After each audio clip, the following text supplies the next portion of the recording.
It certainly was a piece of welcome news he could use to push him on amidst all the political noise and tasked with the nation's most difficult job. Results of the latest major pollster survey indicate the people's trust and confidence in him are still intact.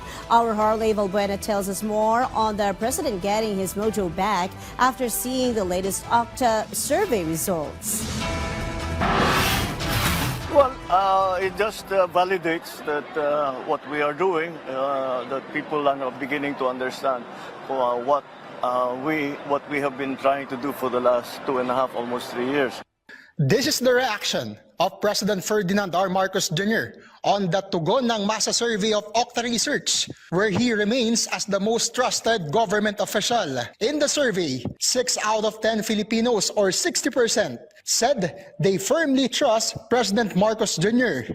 59% meanwhile are satisfied with his performance. The chief executive said this shows progress, which inspires him even more. So it continues to inspire me because it shows that we're making progress. And that's always good to know. Some Filipinos also commended the administration's programs for the poor. Sana po pagpatuloy pa rin po yung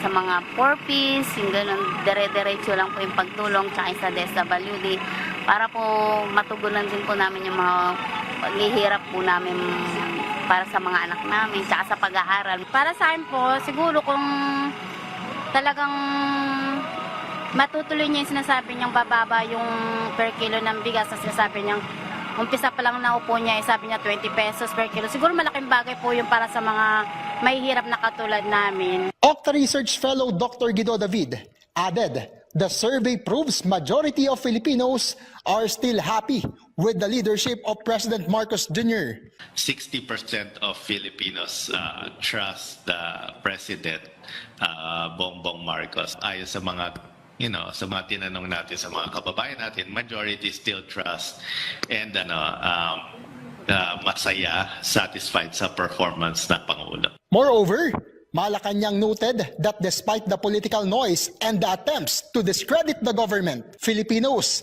are still focused on the bigger achievements of the administration.